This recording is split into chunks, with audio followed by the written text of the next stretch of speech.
Béni, tu es béni, tu es béni. Et bonjour à tous, bonjour à tous. Je vous souhaite bienvenue sur notre chaîne HB. HB est une chaîne spécialisée dans la gestion de projets, la structuration de projets et la gestion des finances personnelles. Et aujourd'hui, on va rester dans notre thématique, comment préparer son année. D'accord? J'ai énormément parlé de cette thématique et je vais encore en parler durant les prochaines semaines. Pourquoi? Parce que c'est pour moi une thématique extrêmement importante dans la mesure où chacun d'entre nous a besoin de rentrer dans cette année étant correctement préparé. Tu as besoin de rentrer dans cette année étant correctement préparé. Tu as besoin de rentrer dans cette année avec des clés. Tu as besoin de rentrer dans cette année avec des outils qui vont te permettre de correctement préparer cette année qui arrive, de correctement, j'ai envie de dire, passer cette nouvelle année. Et pour plusieurs d'entre nous, on n'a pas souvent eu l'habitude de correctement préparer son année.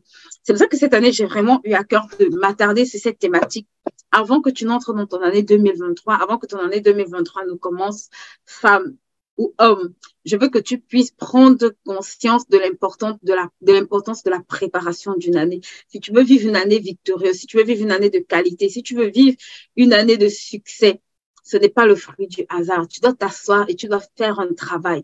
Tu dois consentir à volontairement investir du temps de qualité pour préparer l'année qui arrive.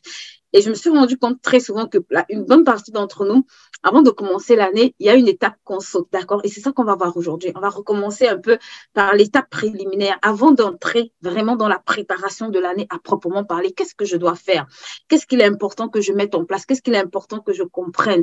Quelle est la clé que je dois activer qui va me permettre de correctement préparer mon année 2023? Est-ce que vous pouvez m'aider à partager ce live? Aidez-moi à partager ce live. Et on va commencer sans plus tarder. Aujourd'hui, on va voir ensemble une étape préliminaire que ni toi ni moi, nous ne devions rater pour entrer dans cette saison de préparation. Et cette étape, j'aime beaucoup et je vais l'appeler l'étape de bilan, d'accord? Si tu n'as jamais fait de bilan de ton année, ça, c'est l'opportunité en cette saison de te poser et de préparer et de faire cette étape préliminaire. Hello Chantal, comment vas-tu? Hello maman Chantal, oh wow, comment vas-tu? Donc, plusieurs d'entre nous, on jump dans les années, on entre dans des années. Et cette étape, on la saute, d'accord? Ça s'appelle l'étape de bilan. Tu dois apprendre à t'asseoir et à faire le bilan de ton année. Tu dois apprendre à te poser et à analyser un certain nombre de choses. Tu sais, la réflexion, la vie dit que la réflexion est une clé tellement importante. C'est pour ça que la sagesse habite à côté de la réflexion. Le sage, c'est celui qui se pose et qui réfléchit. C'est celui qui volontairement va réfléchir sur certaines thématiques précises de sa vie. Pourquoi? Parce que les résultats que tu vas avoir ne sont pas le fruit d'un hasard. Et je me suis rendu compte que ce qui se passe, c'est que quand on commence une nouvelle année, le fait de ne pas faire de bilan fait en sorte que tu ne capitalises pas sur autant tes forces que tes faiblesses. Je vais expliquer. Parce que quand tu commences une nouvelle année, juste en écrivant les objectifs que tu as, c'est une bonne chose. Mais écoute-moi, si tu ne t'imposes pas pour faire le bilan de ton année, il y a de fortes chances que tu ne comprennes pas un certain nombre de choses que je vais t'expliquer aujourd'hui. C'est pour ça que la première étape quand tu veux préparer une année, c'est que tu dois te poser et tu dois faire le bilan.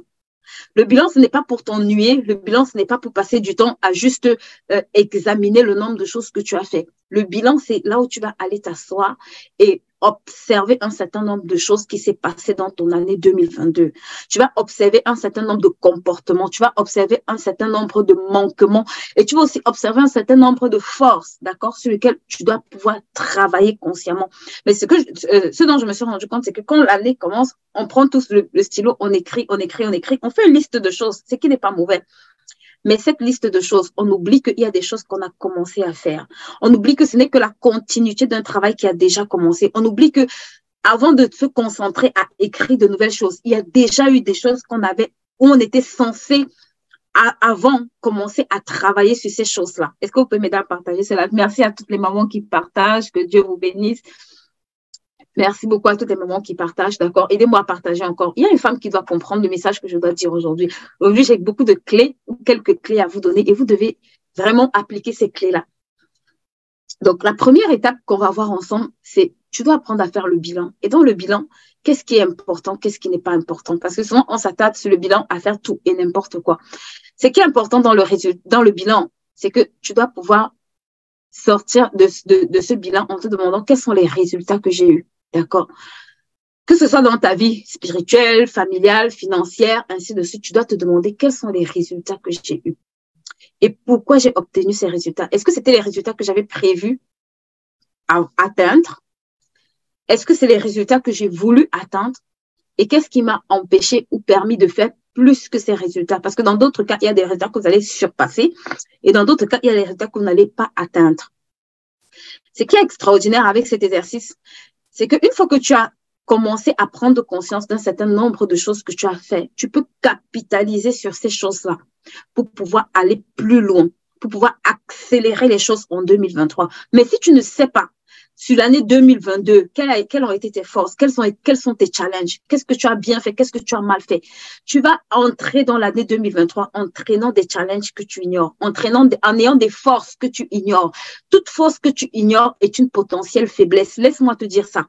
Est-ce que tu peux mettre ça dans ce chat? Toute force que tu ignores est une potentielle faiblesse. Pourquoi? Parce que tu vas sous-estimer ou tu vas sous-utiliser le potentiel que tu as. C'est pour ça que tu ne peux pas te permettre de commencer une année sans te demander de cette année-ci quels sont les points où j'ai excellé, quels sont les points où j'ai été très bonne, quels sont les points où j'ai eu mes meilleurs résultats. Parce que tant que tu n'arrives pas à déceler ces choses, ces points comme une force, tu vas toujours fonctionner dans les capacités j'ai envie de dire moindre, si je peux dire ça. Tu vas fonctionner dans les capacités, tu vas sous-utiliser ces capacités-là. Ça veut dire que tu vas essayer de performer, mais tu vas négliger en fait quelque chose qui va te permettre de courir, quelque chose que tu sais déjà bien faire, quelque chose que tu sais déjà, sur lequel tu as déjà maximisé, qui peut te permettre de gagner, de faire autre chose rapidement. Mais parce que ton cerveau ne se pose pas et se demande quels sont les résultats que j'ai eus. Par exemple, je prends un exemple. Cette année, quand j'avais commencé, j'avais dit que j'allais écrire une vingtaine de livres, mais j'avais dit que j'allais écrire une vingtaine de livres sur 2 ans. Et je me suis rendu compte que cette année, j'ai largement dépassé en fait ce que j'avais prévu de faire. Ce qui n'était pas le cas, je m'étais dit sur 2 années. Et je me suis rendu compte que j'avais largement dépassé ce que j'avais prévu de faire.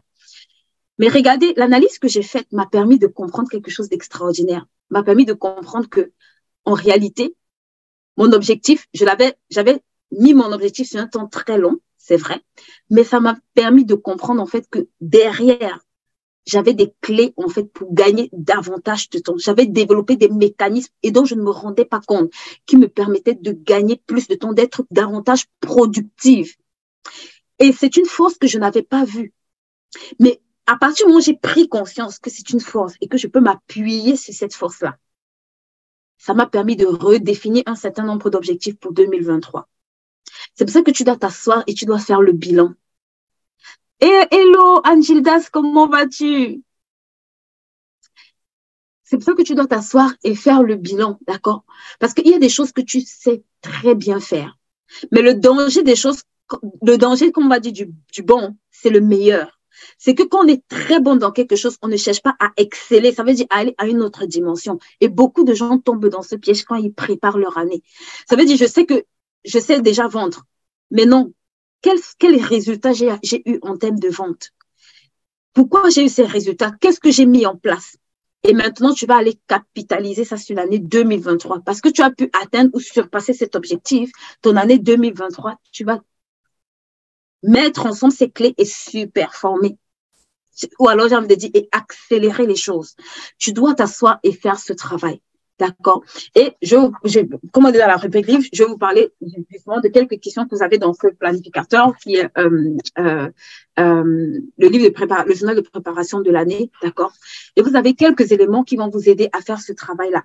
Donc, l'une des premières questions que vous pouvez vous poser, c'est combien d'objectifs j'ai réussi à réaliser cette année? S'il vous plaît. C'est un travail que vous devez faire, j'ai envie de dire, de façon sérieuse, mais de façon honnête. Si tu as réalisé un objectif, c'est ton cahier personnel, mais un objectif.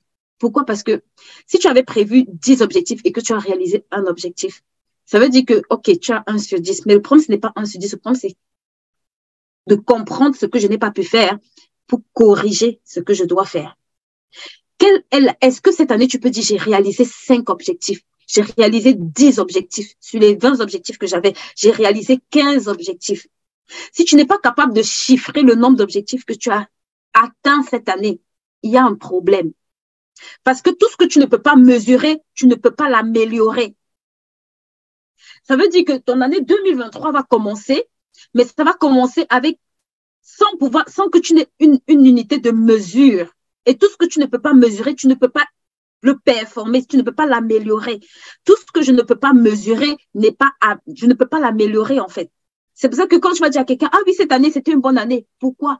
Elle ne peut pas te dire qu'elle a fait 5, 6, 7 objectifs sur sa liste d'objectifs. Ça veut dire que l'année prochaine, si ça se trouve, elle fera même 2. Peut-être cette année, elle a fait 5, mais l'année prochaine, elle fera 2 ou elle fera même 0 sans s'en rendre compte. Parce que tout ce que tu ne mesures pas, tu ne peux pas performer là-dedans.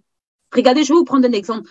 Tous les grands athlètes que vous voyez, ils mesurent leur performance journalièrement. Chaque jour, quand ils s'entraînent, ils enregistrent les performances qu'ils font. Quand vous voyez, par exemple, les gens qui font la natation, ils enregistrent chaque jour les minutes, les secondes, le temps de réaction. Ils enregistrent tout un nombre de choses. Pourquoi? Parce qu'ils veulent s'évaluer, ils veulent s'améliorer. Tu veux améliorer ton année, tu ne peux pas améliorer ton année si tu n'es pas en mesure de comprendre déjà cette année, qu'est-ce qui s'est passé, comment tu vas améliorer ton année 2023 si tu n'arrives pas à faire ce travail de te poser et de te demander quels sont les résultats que j'ai eus. Et pour t'aider ici, je vais être concret. Les résultats que tu dois avoir, les résultats que tu dois pouvoir évaluer. Dans ce planificateur, il y a 3 aspects. Tu dois au moins dans ces 3 aspects-là pouvoir t'évaluer. Ça veut dire spirituellement, est-ce que j'ai grandi?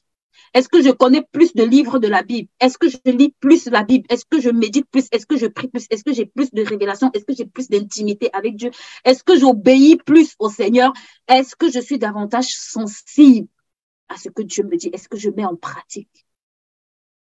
Qu'est-ce que j'ai mis en pratique cette année? Ma soeur, ouvre ton cahier et note. Qu'est-ce que tu as mis? Quelles sont les paroles que tu as reçues et que tu as appliquées? Comment est-ce que ça a transformé ta vie? Tu ne peux pas tuer le hasard si tu ne te fixes pas une destination, en fait. Mais pour te fixer une destination, il faut que tu comprennes déjà comment est-ce que tu fonctionnes. Ça veut dire que si jusqu'ici, tu n'as jamais fait une évaluation de ta vie spirituelle, il faut que tu t'asseyes, tu te demandes quels résultats j'ai eu dans le domaine spirituel, quels résultats j'ai eu dans le domaine financier, quels résultats j'ai eu dans le domaine matériel, dans les domaines familial, ainsi de suite. Pourquoi est-ce que j'ai les mêmes résultats ou pourquoi est-ce que mes résultats sont différents? Tu ne peux pas ne pas te poser cette question. C'est non négociable. Parce que tout ce que tu ne peux pas mesurer n'est pas améliorable. Tu ne vas jamais améliorer quelque chose que tu n'arrives pas à mesurer. Et la meilleure façon, c'est d'éviter de mesurer dans ta tête parce que ce que tu écris au 31, au 1er janvier, c'est encore tout frais. Mais avant d'arriver en décembre, il n'y a plus rien. Tu as perdu au moins 80% des informations que tu as notées. C'est pour ça que tu ne peux pas te permettre. Même ceux qui notent dans des cahiers, je vous assure, moi j'ai noté dans des cahiers. Parfois, je ne retrouvais même pas mes cahiers. J'ai retrouvé un papier de 2015 en 2022. C'est là où je me suis rendu compte que j'avais noté plein de choses sur ce papier. Je ne me rappelais même pas. Tout ce que tu ne mesures pas, c'est difficile que tu puisses l'améliorer. Donc, tu vas te poser la question de savoir combien d'objectifs est-ce que j'ai pu réaliser cette année. Sois honnête avec ces objectifs-là. Ça va te booster aussi. Ça sera aussi un booster parce que si tu fais ta liste et tu vois que tu as eu 2 objectifs, un objectif, ça te fait mal. C'est une très bonne chose. Moi, il y a des domaines dans lesquels je sais que vraiment, j'ai sous-performé. Ce n'est pas bon. Et parce que je ne veux plus ces résultats, maintenant, je vais me fixer des objectifs sur 2023 pour les résultats que je veux voir. Mais au moins, je sais que dans ce domaine, je n'ai pas été bonne. Je sais que dans ce domaine, j'ai été médiocre. Je sais que dans ce domaine, les choses n'ont pas fonctionné comme j'ai voulu. Je sais exactement pourquoi est-ce que ça n'a pas marché. Donc, alors, j'ai la clé pour améliorer. On dit toujours que c'est quand tu sais que tu souffres d'une maladie que tu peux être guéri. Beaucoup d'entre nous, on veut vivre une année 2023. Mais si tu ne sais pas comment ton année 2022 s'est passée, ma soeur, comment tu vas guérir ça en 2023? Comment tu vas transformer tes échecs en succès en 2023 si déjà en 2022, tu ne connais pas tes échecs? Comment tu vas amplifier ces victoires si déjà en 2022, tu ne connais pas les victoires que tu as remportées? Fais ce travail, s'il te plaît. Ça va te booster. Et même pour l'action de grâce. Parfois, on rend grâce à Dieu de façon banale. Je t'assure, quand je m'assois pour rendre grâce, je me rends compte de tellement de choses. Je me dis, Seigneur, tu as fait tout ça pour moi en une année. tout cela, tu as pu réaliser pour moi en une année. Waouh! Je vous assure, ça change ton action de grâce. Ça change ta façon de dire merci. Parce que la gratitude qui monte dans ton cœur, tu réalises que vraiment, sans Dieu, tu ne pouvais jamais accomplir ça. Donc, quels sont les résultats? Quels sont les résultats que tu as eus? D'accord? Quel a été le plus grand défi que tu as eu cette année? Note ces questions. Quels sont les défis qui se sont présentés à toi? Quels sont les Goliaths que tu as dû terrasser? Si tu as la clé pour terrasser Goliath, écoute-moi, David avait la clé pour terrasser Goliath. Aujourd'hui, ça nous sert. Les clés que tu as utilisées hier, la Bible dit qu'il n'y a rien de nouveau sous le soleil. Les clés que tu as utilisées hier, c'est encore valable pour 2023.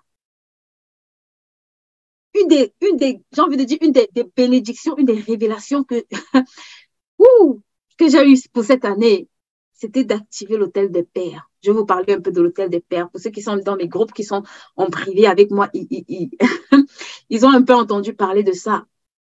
Mais c'est une clé extraordinaire. Vous savez, la Bible dit que les bénédictions, en fait, nous là, on est bénis en Abraham. Oui, on est bénis en Jésus-Christ, mais ça vient d'Abraham, parce que la bénédiction d'Abraham est une bénédiction perpétuelle. L'alliance qu'Abraham a avec Dieu est une alliance perpétuelle. Dieu dit, quand il rencontre Abraham, il dit, ce sera le signe d'une alliance perpétuelle. Ça veut dire, il n'y a rien qui va abolir l'alliance que Dieu a avec Abraham. Et il dit, toutes les familles de la terre seront bénies en Abraham. Donc, toi et moi, on est participants de cette bénédiction-là. Mais quand Dieu donne cette promesse à Abraham, il lui donne un signe, en fait, qui s'appelle la circoncision. Il lui donne une clé qui s'appelle la circoncision. Un signe pour reconnaître que, hey, Abraham, ça c'est le signe que entre toi et moi, il y a quelque chose. C'est pour ça que ton année 2023, ma soeur, tu ne peux pas commencer cette année sans alliance. Tu ne peux pas commencer cette année sans avoir une alliance. Mais je veux te dire, il y a une alliance qui parle déjà en ta faveur. Si tu ignores cette alliance-là, tu passes, regarde, tu essayes de faire quelque chose. Je veux te dire, Moïse était un homme qui a marché avec Dieu. Mais Moïse n'avait pas compris que ses pères avaient une alliance avec Dieu. Quand Dieu mandate Moïse, Moïse a un mandat sur sa vie, va être le libérateur. Mais en chemin, la Bible dit que c'est Dieu qui combat Moïse. Ce n'est pas un homme, c'est Dieu qui combat Moïse.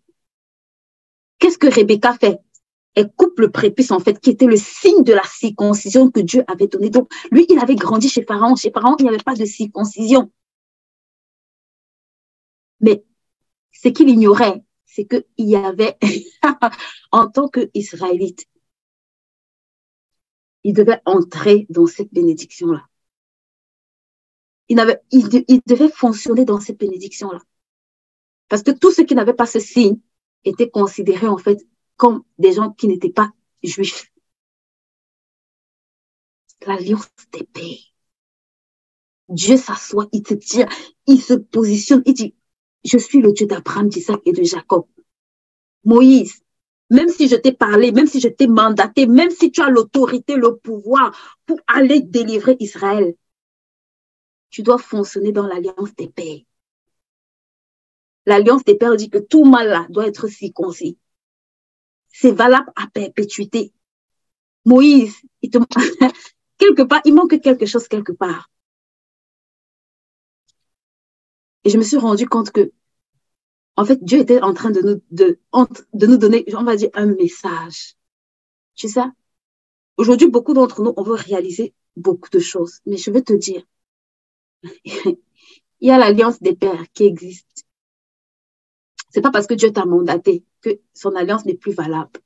C'est pas parce que Dieu t'a donné une mission en 2023 que ça te donne l'autorisation de ne pas respecter l'alliance qui a été établie avec les pères. C'est ce qui est, entre guillemets, c'est l'un des messages qu'il donnait à Moïse. Il dit, Moïse, le peuple d'Israël, l'alliance que j'ai avec eux, le signe de ça, c'est la circoncision. Même si tu es mandaté, même si tu es ou un double, même si tu as été visité dans le buisson ardent, ça c'est les principes, ça c'est la loi là, des Israélites là. C'est quand ils sont circoncis que je reconnais que eux et moi là, on deal ensemble. Donc cette année qui arrive là, ma sœur, l'année que tu es en train de préparer là, il y a des alliances que tu dois réactiver. Qui parlent, tu n'as pas besoin de réinventer la roue. C'est des choses qui existent déjà. Et quand tu fais le bilan, tu t'assois. c'est des choses sur lesquelles le Seigneur va te parler. C'est des choses qui doivent faire la différence pour ton année 2023. C'est des choses que tu dois pouvoir activer dans le secret pour ton année 2023. Parce que même si tu as un mandat pour 2023, ton année 2023 là, tu peux vivre des combats, mais tu as des clés.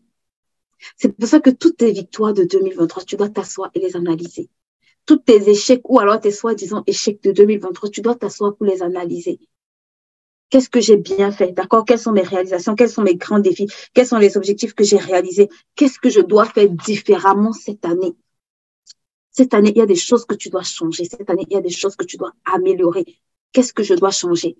J'aime beaucoup recommander, j'aime toujours des gens, prie avant de faire ce bilan. Parce qu'il y a des choses que quand toi-même tu regardes, tu dis tel chemin semble être bon, mais son issue, c'est la mort. Parfois, tu regardes ce que tu fais, tu te dis, oh waouh, c'est génial. Et puis quand Dieu regarde, il dit, mais qu'est-ce que tu es en train de faire? Tu n'es plus à l'endroit où je t'attends. Tu t'es égaré depuis. Qu'est-ce que je dois faire différemment? Je vais te donner un secret. Chaque année, tu dois progresser. Même si, quel que soit le niveau que tu atteins, chaque année, tu dois pouvoir faire la liste des choses importantes sur lesquelles tu dois te remettre totalement, j'ai envie de dire, à niveau. Ça veut dire que tu dois développer des capacités nouvelles, même si tu le fais déjà bien. Il y a meilleur. Même si tu excelles déjà dans ce domaine, il y a meilleur, il y a mieux. Tant que tu vis, chaque victoire que tu atteins, reviens au point zéro. Redis-toi, même si c'est une victoire, je reviens au point zéro, je suis étudiant. Qu'est-ce que je peux faire différemment? Je fais cette tâche en 2 heures de temps. Comment je peux la faire en 30 minutes? Si je la fais en 30 minutes, comment je peux la faire en 10 minutes?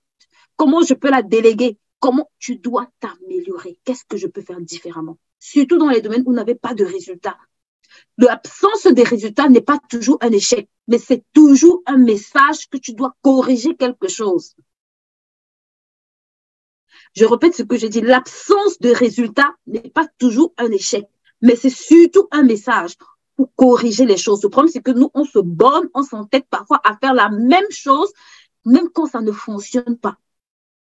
Parfois, c'est un message pour te dire juste recule, change d'orientation, va à gauche, va à droite, forme-toi, ou bien fais-toi coacher, ou bien lis des livres. C'est toujours un message, ou alors peut-être persévère, sois patient.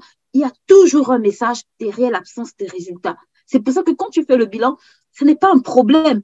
L'absence de résultats n'est pas un problème parce que quelqu'un qui sait se remettre en question, quelqu'un qui sait tirer de bonnes conclusions, je t'assure qu'il est plus redoutable que quelqu'un qui avance la tête baissée dans le sac et qui a des résultats sans analyser. Toutes les entreprises que vous voyez à un moment donné de l'année, elles s'asseyent pour faire l'analyse de leurs chiffres. Elles ne sont pas idiotes. Elles ne sont pas en train de perdre leur temps. Elles s'asseyent, elles font un conseil. Ça veut dire qu'elles rassemblent un certain nombre d'informations. Même les entreprises qui performent le mieux sur la terre s'asseyent pour faire un bilan, ma sœur. Ce n'est pas par hasard. Toi, tu ne peux pas fonctionner par hasard. Quel est ton bilan? Ils regardent leurs actifs. Quel est ton actif cette année? Est-ce que la valeur de ton patrimoine a augmenté? À combien se chiffrent tes actifs financiers? Ma sœur ou ma girls, parce qu'on est ici, c'est une chaîne Bis Girls. Ma girls.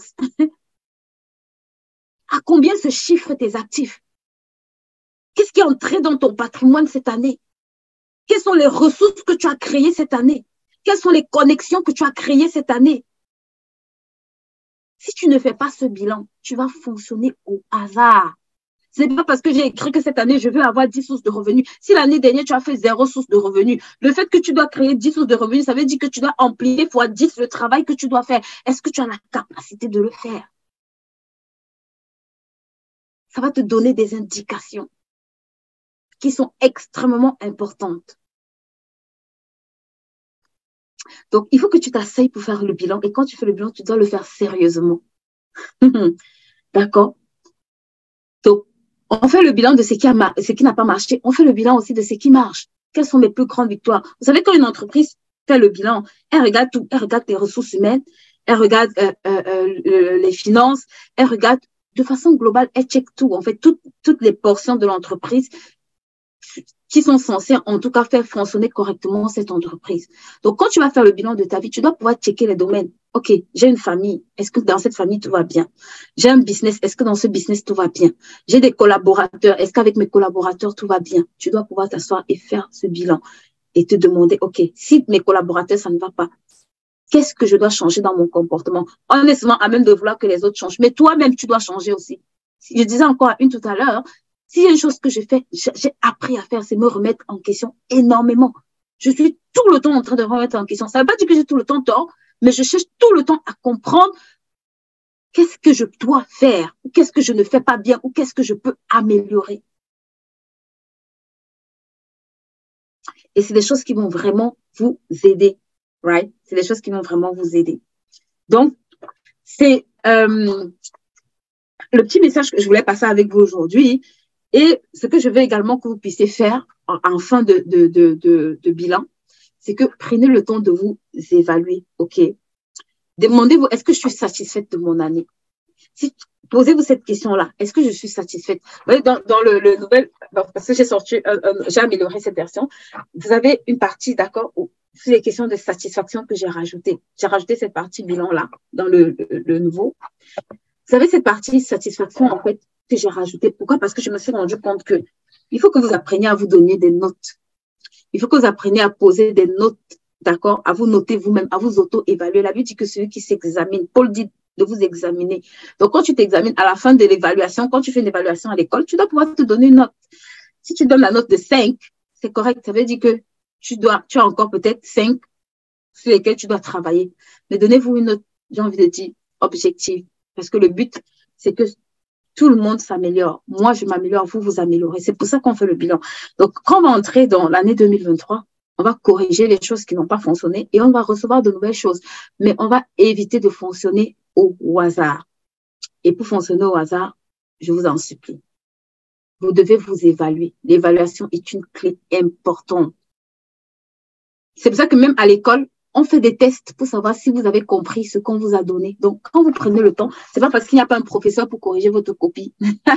Si vous êtes assez honnête, on fait ça quand on est un enfant, mais quand on grandit, on est assez honnête, en fait, pour se dire dans ce domaine, dans la communication, l'évaluation de vos compétences, je vous en supplie. Un entrepreneur évalue ses compétences.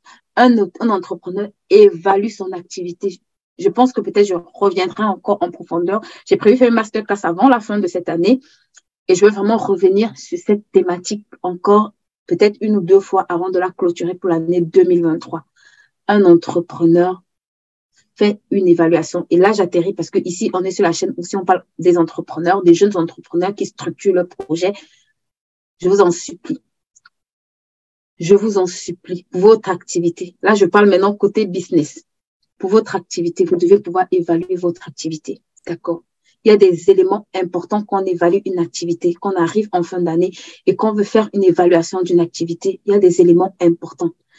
Toute entreprise qui se respecte, avant de clôturer ses chiffres et fait des chiffres prévisionnels. Ça, c'est le minimum. Toute entreprise qui se respecte fait une évaluation, d'accord, au moins au niveau de son personnel et des besoins futurs. Toute entreprise qui se respecte définit une stratégie en accord avec des objectifs ou alors en accord avec ce qui a fonctionné, ce qui n'a pas fonctionné dans la stratégie qu'elle a appliquée sur l'année précédente. Ça, c'est 3 clés avec lesquelles je vous laisse, qui sont 3 clés extrêmement importantes que vous devez au moins appliquer pour vous améliorer dans votre business. D'accord? Donc, voilà, c'était mon petit échange avec vous ce midi. J'espère que vous avez été bénis.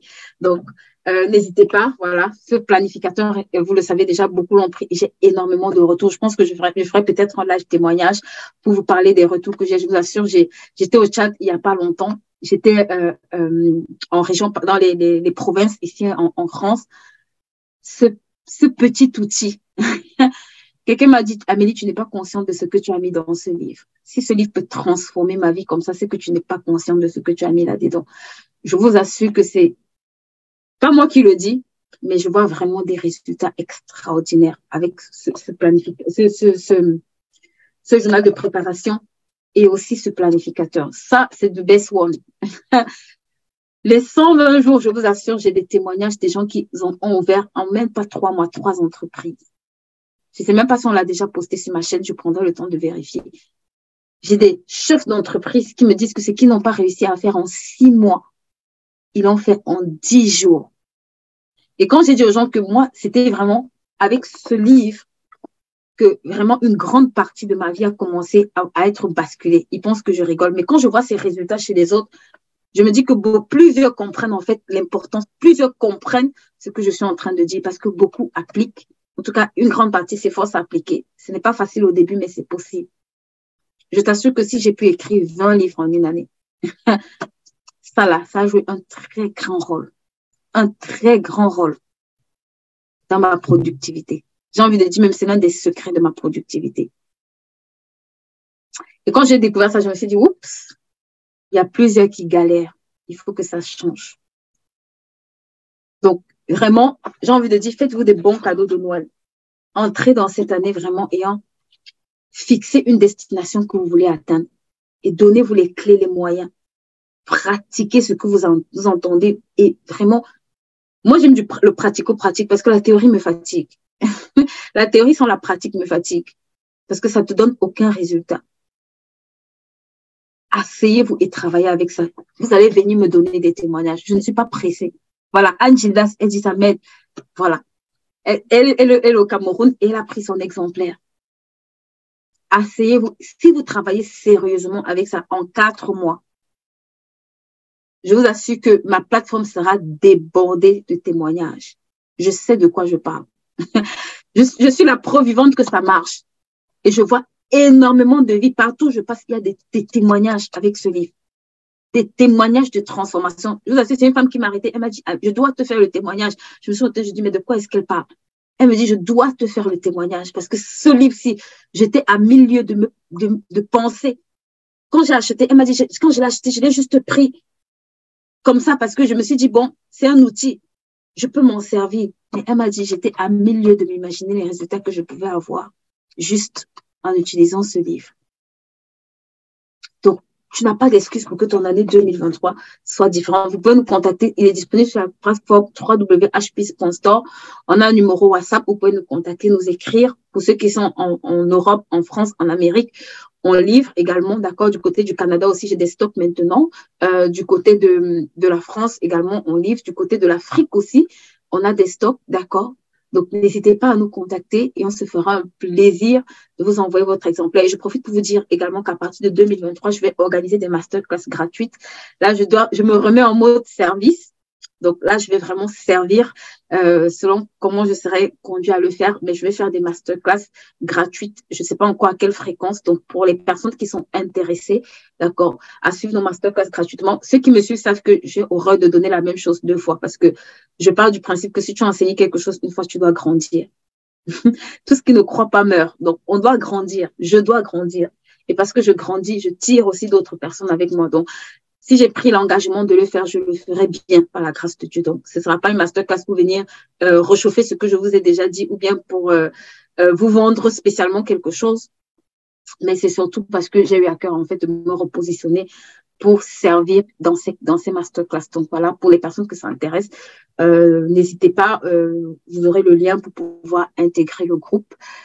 Et je vous dis à mercredi, d'accord? À mercredi, on va vraiment commencer sur des nouvelles thématiques que j'ai hâte d'aborder avec vous. Je vous dis pas plus, ce sera une surprise. Donc, à mercredi 18h sur notre plateforme HBiz. J'étais ravie d'être avec vous. Bonjour Bellevie, Bless Sylvie, je pense, ou Bless Sylvie. En tout cas, je suis contente de vous avoir eu, les filles. On va finir notre live en bénissant notre mois, on est en décembre. C'est le mois de l'action de grâce. Donc, vraiment, pour déclarer que tu es bénie. Souvent, moi qui arrive, tu dois déclarer que tu es bénie. Tu dois déclarer que tu es tellement bénie que même ton année 2023 n'a pas le choix d'être bénie. Tu es so blessed. Il n'y a rien que l'ennemi peut faire. Déclare avec moi, même dans ce cas, je suis bénie. Merci Anne-Gildas, merci beaucoup d'avoir assisté à ce live les filles, merci à vous. On va également commencer les nouvelles formations à partir de janvier. Je prendrai le temps de poster pour les nouvelles formations que je vais lancer à partir de janvier. Donc, Pour celles qui m'ont déjà contacté, ne vous inquiétez pas, je prendrai le temps de vous répondre. Vous pouvez également prendre un rendez-vous sur nos plateformes pour celles qui ont des projets et qui veulent peut-être échanger ou discuter. N'hésitez pas à nous contacter. On a une plateforme de rendez-vous gratuit sur lesquelles vous pouvez prendre rendez-vous et on échangera ensemble, d'accord? Et on va se faire un plaisir cette année de faire les choses différemment. We going somewhere. Cette année, on décolle. Cette année, on change des choses par la grâce de Dieu. Nous, on change de cap financier. Si quelqu'un n'a pas changé de cap financier, 2023, faut te lever.